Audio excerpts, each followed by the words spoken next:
The Apollo University, University of Leicester, 35 lakhs fees for 3-year BTech CSE UK.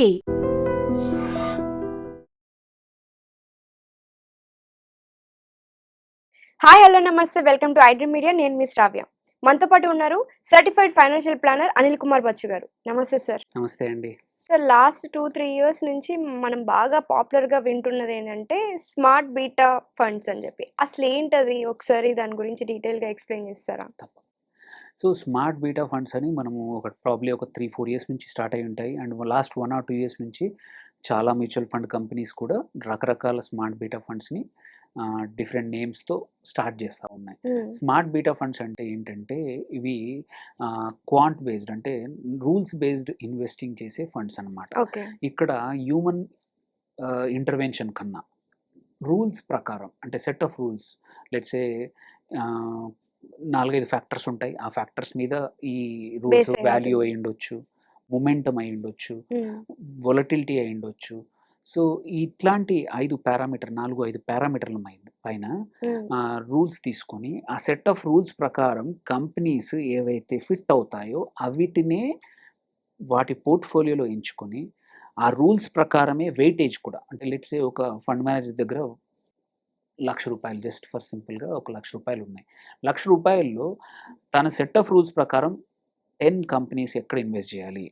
So first selection of stocks, then ఇంకా rules ప్రకారం నేను okay ఇందులో ఏ కంపెనీకి ఎంత weightage ఇవ్వాలి. అంటే ఓకే. 1,00,000లో 15,000 ఎంత, ఒక దాంట్లో 15,000, ఒక దాంట్లో 5,000, ఒక దాంట్లో 10,000. సో బోత్ వెయిటేజ్కి అండ్ కంపోజిషన్కి కూడా రూల్స్ బేస్డ్ సిస్టమ్ వాడేదాన్నే స్మార్ట్ మనం బీటా ఫండ్స్ స్మార్ట్ అని. బీటా ఫండ్స్ కానీ ఫ్యాక్టర్ బేస్డ్ ఫండ్స్ అంటాం అనమాట. మ్మ్. ఇందులో కూడా పాపులర్గా ఏంటంటే value hmm. Is one factor, momentum is another factor, third volatility is another factor, size is another factor. Then ఈ ఫ్యాక్టర్స్లో ఏంటంటే, సో ఇప్పుడు మొదలు స్టార్ట్ అయినప్పుడు ఒక్క ఫ్యాక్టర్ బేస్డ్, అంటే ఓన్లీ వాల్యూ ఫండ్స్ కానీ ఇంతకు చాలా రోజుల నుంచి ఉన్నాయి. మొమెంటమ్ ఫండ్స్ కూడా స్టార్ట్ అయ్యాయి, చాలా లో వొలటిలిటీ ఫండ్స్ చాలా స్టార్ట్ అయ్యాయి. మ్మ్. సో ఇవి ఒక 1.5 year బ్యాక్ ఇట్లా సింగిల్ ఫ్యాక్టర్, ఇప్పుడు ఏంటంటే మల్టీ ఫ్యాక్టర్ ఫండ్స్ కూడా మొదలయ్యాయి అన్నమాట. సో దానివల్ల ఏంటంటే ఇన్వెస్టర్స్కి ఫండ్ మేనేజర్ యొక్క బయాస్ లేకుండా, అంటే ఫండ్ మేనేజర్ సొంతంగా ఇది బాగుంటుంది, ఈ కంపెనీ బాగుంది, ఈ కంపెనీ ప్రమోటర్ బాగున్నారు, ఈ కంపెనీకి ఇది బాగుంది, ఆర్డర్ బుక్ బాగుంది అనేది లేకుండా రూల్స్ ఎట్లా కుడ్ బి వాల్యూ, అంటే అండర్ వాల్యూడ్ ఉన్న స్టాక్స్ అయితే వాల్యూ, మ్మ్. మొమెంటమ్ ఎక్కువగా, అంటే రీసెంట్ ప్రైస్ మొమెంటము పాజిటివ్గా అనుకున్న డైరెక్షన్లో ఉంది అంటే అట్లాంటి స్టాక్సే చేస్తాడు. కాబట్టి అందులో ఎటువంటి బయాస్ ఉండదు. అంటే ఈ సెక్టార్లోనే చేస్తాను, ఇంకో సెక్టార్లో చేస్తాను. ఫార్మా సెక్టర్ డౌన్ ఉండొచ్చు, మ్మ్. బట్ అందులో ఒక కంపెనీ సూపర్ డూపర్గా పనిచేస్తాను, ఓకే. అది మొమెంటమ్ బాగుంది దాంట్లో పికప్ కాబట్టి దాంట్లో అవుతుంది. చేసుకోవచ్చు. అవుతుంది. మ్మ్. ఇక్కడ ఫండ్ మేనేజర్ ఏం సెలెక్ట్ చేయడు. మ్మ్. ఓకే. మామూలుగా అయితే ఫార్మా బాగాలేదని వదిలేసేవాడు, మ్మ్. కానీ ఈయన రూల్స్లో మొమెంటమ్ ప్రకారం రీసెంట్గా మంచిగా పర్ఫామ్ చేస్తున్న స్టాక్ ఏంటి అని మ్మ్. రూల్స్ ఏం పెట్టుకుంటాడో దానికి, మ్మ్. ఆ రూల్స్లో ఆటోమేటిక్గా పికప్ అవుతుంది. అవును. ఇక్కడ ఏ స్టాక్ అని చూడడు అనమాట.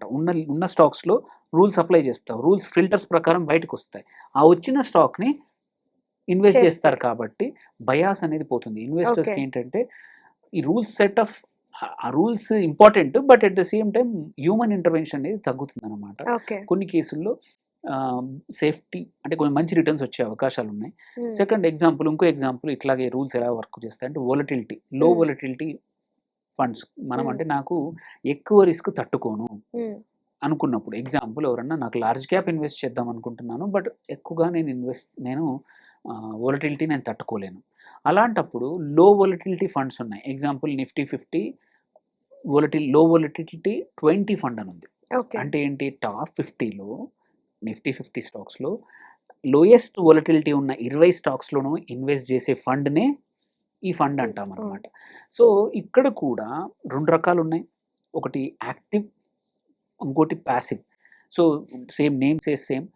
Usually passive funds index funds ఇన్లో ఆర్ ఈటీఎఫ్స్ ఉన్నాయి, మొమెంటమ్ ఫండ్స్ కానీ ఇవన్నీ, వాల్యూ ఫండ్స్ కానీ లో వొలటిలిటీ కానీ ఇవన్నీ కూడా నీకు ఈటీఎఫ్లో లో కాస్ట్ కావాలంటే అట్లా చేసుకోవచ్చు, లేదు ఇండెక్స్ ఫండ్స్ కూడా ఉన్నాయి, లేదు యాక్టివ్ అంటే ఫండ్ మేనేజర్ చేస్తాడు, they take the set of the rules, but కొంచెం యాక్టివ్గా కూడా కొంచెం మేనేజ్ చేస్తారనమాట. మ్మ్. సో దీనివల్ల ఏంటంటే మన రిటర్న్స్ కొంచెం బూస్ట్ అవ్వచ్చు okay. And simultaneously better consistent returns రావచ్చు. But one thing for sure, ఇది ఎవరికి సూటబుల్ అనే మీరు క్వశ్చన్ అడిగితే, ఇందులో కొంచెం మీడియం టు లాంగ్ టర్మ్, హ్మ్. మరి ఇమ్మీడియట్గా రిటర్న్స్కి వచ్చే వాళ్ళకి కాకుండా 1 or 2 years అట్లా అని చెప్పి జనరల్గా మ్యూచువల్ ఫండ్స్ ఏమంటామంటే ఇన్వెస్ట్ చేసి మర్చిపోండి అంటాం. అవును. కానీ ఇక్కడ ఎస్పెషల్లీ ప్యాసివ్ వాటిల్లో ఇన్వెస్ట్ చేసి మర్చిపోకూడదు. ఓకే. ఎందుకంటే చూస్తూ ఉండాలి. రూల్స్ మారిపోతే సడన్‌గా ఎందుకంటే అక్కడ హ్యూమన్ ఇంటర్వెన్షన్ లేదు. అవును. ఫండ్ ఆటోమేటిక్‌గా పిక్ చేసుకుంటది. ఒక్కోసారి మనం అనుకున్న రిటర్న్స్ కన్నా కూడా నెగెటివ్‌గా వెళ్ళిపోవచ్చనమాట. హ్మ్. సో, అలాంటి టైంలో మనం కొంచెం ఫాలో చేసుకోవడం బెటర్. మార్కెట్‌కి ఒక్కోసారి కాంట్రా అబ్జర్వ్ కూడా చేస్తూ వెళ్ళొచ్చు. ఉండాలి. రూల్స్ ఇక్కడ ఎవరు మారొచ్చు కాబట్టి. మారొచ్చు కాబట్టి సెట్ ఆఫ్ కండిషన్స్ మారొచ్చు. అలాంటప్పుడు మనము అందుకే కొంచెం రెగ్యులర్‌గా ట్రాకింగ్ అవసరం ఈ ఫండ్స్‌కి. హ్మ్. Yes, they can generate hire returns, but at the same time you need hire time allocation for that. So, అంటే టైం లేని వాళ్ళకి ఇది బెనిఫిట్ కాదంటారా? అంటే కొంచెం తక్కువ. ఎందుకంటే ఎగ్జాంపుల్ ఇక్కడ ఇప్పుడు మామూలుగానే మ్యూచువల్ ఫండ్స్ అంటే టైం ఇన్వెస్ట్ చేయక్కర్లేదు. మేనేజర్ ఉంటారు కాబట్టి వాళ్ళు చూసుకుంటారు. అందుకని మనం మ్యూచువల్ ఫండ్స్‌లో ఇన్వెస్ట్ చేస్తాం అనే థాట్ ఉంటది ప్రతి ఒక్కరికి. అవును. సో, అవును. ఇప్పుడు మీరు చెప్పిన దాన్ని బట్టి చూస్తుంటే మేనేజర్ ఉండరు కాబట్టి టైం ఎస్పెషల్లీ కూడా కొన్ని ఉంటది కదా కేటగిరీలో. కొంతమందికి. కొన్ని కేటగిరీలో మాత్రం అవసరం అన్నమాట. ఎగ్జాంపుల్ మొమెంటమ్ కేటగిరీ ఉందనుకోండి, కంపల్సరీ నీకు కొంచెం చూస్తా ఉండాలి. హ్మ్. మొమెంటమ్ నిజంగానే ఇస్తుందా రిటర్న్స్? లేదు అంటే మార్చుకునే అవకాశాలు ఉన్నాయి కాబట్టి, మన మ్యూచువల్ ఫండ్‌లో అడ్వాంటేజ్ ఉంది కాబట్టి, ఓపెన్ ఎండెడ్ ఉన్నాయి కాబట్టి, ఈ ఫండ్స్ కొంచెం రిలేటివ్‌లీ కొత్త కేటగిరీ. రిలేటివ్‌లీ రిటర్న్స్ ఎంత లాంగ్ లేవు. అలాంటప్పుడు ఏంటంటే రెగ్యులర్‌గా ఫాలో అప్ చూసుకొని కావాలంటే మార్చుకునే అవకాశాలున్నాయి. సో, హ్మ్. కాకపోతే ఈ కొత్త కేటగిరీస్ ఏంటంటే ఎవరైతే స్టాక్స్‌లో పెడదామనుకుంటారో బట్ టైం సరిపోదు. బట్ ఆ స్ట్రాటజీని నమ్మిన వాళ్ళకు ఇట్లాంటి ఇన్వెస్టర్స్‌కి ఏంటంటే ఇది కొంచెం బెటర్ ఆప్షన్. లో కాస్ట్ కావాలంటే ఇండెక్స్ కానీ, ఈటీఎఫ్‌లు కూడా చేయడానికి ఇంకొక సాధనం అన్నమాట ఇది. హ్మ్. సో, ఇవి ఇన్వెస్టర్స్ సొంతంగా తెలుసుకోకపోతే వాళ్ళ ఫైనాన్షియల్ అడ్వైజర్‌ని అడిగితే మీకు సూటబుల్ ఫండ్స్ చెప్తారు. దాన్ని బట్టి మీరు ఇన్వెస్ట్ చేసుకోవచ్చు. ఏమైనా క్వెషన్స్ ఉన్నా కామెంట్స్‌లో పోస్ట్ చేస్తే మనం రిప్లై చేయొచ్చు. Sure sir. Thank you so much sir. Thank you.